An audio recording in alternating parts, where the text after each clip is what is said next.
Okay, we're going to do another example use case here.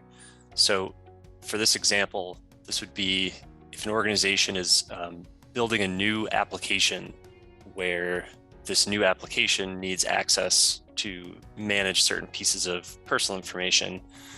Essentially, the administrator or the owner of the data, this might be like a DBA or someone on the security team, that they would be the ones that have administrative access to create new applications and change the permissions layer so that the application has access to certain pieces of information. So in this case, we'll say that the organization is building a new application that's a tax registration system where the user comes in and enters their name, address, social security number, and salary information. And the company leverages this for some sort of tax purposes. So here, the company has decided on this application. They understand what they're building and they know what pieces of information that the system needs. And so now the administrator can go into the applications area, and I'm going to create a new application. And so this is going to be the tax registration system. This is for tax reporting purposes. So then we can select the attributes that this application is able to read, store, and delete. And so things that we said, we need the full name. We'll do address of residence, social security number, and then for salary, we don't have a field yet. So this company doesn't store salary, they have not previously stored salary information, and so we're going to need to create a new attribute there. So we'll get back to that in a second. And we'll say that this system can read and store data, but the system itself doesn't delete it. That's managed separately. So we'll give it access to read and store these 3 fields for now. Okay, and we are going to say that this application cannot delete data subjects, can't purge data subjects. It doesn't edit the definitions of attributes, and it doesn't delete attributes either. So we're going to keep it pretty minimal with what this example application can do. And the support email distro, this is just tracking who within the company is responsible for this organization. And so we'll say that there's a team, tax team at company.com. Okay, so we're going to create this application.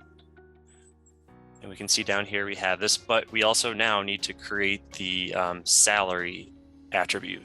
So we're going to go over to attributes, and we're going to create a new attribute.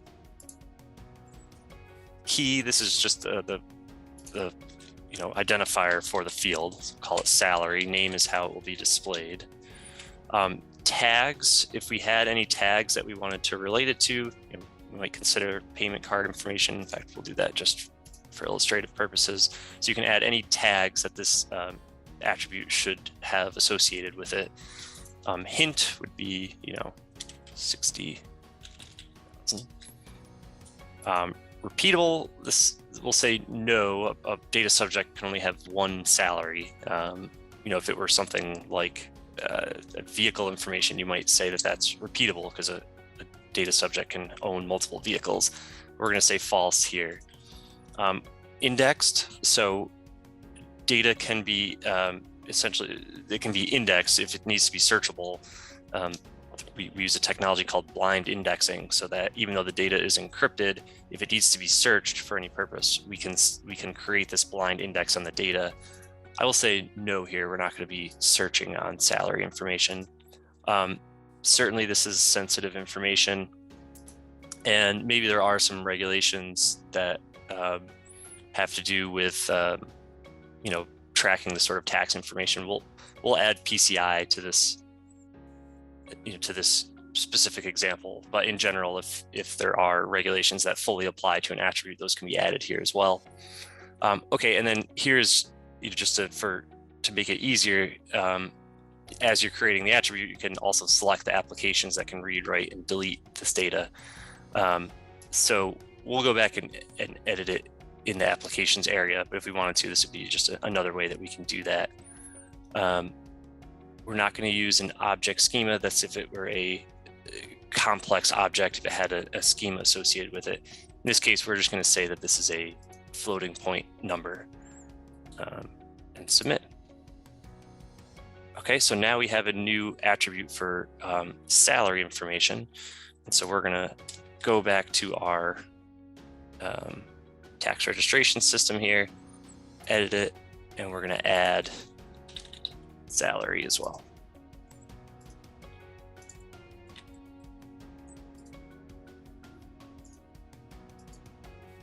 Okay, so now we've got the application fully registered in the system, and we have it set up with the appropriate permissions so that it can read and write the fields that it needs.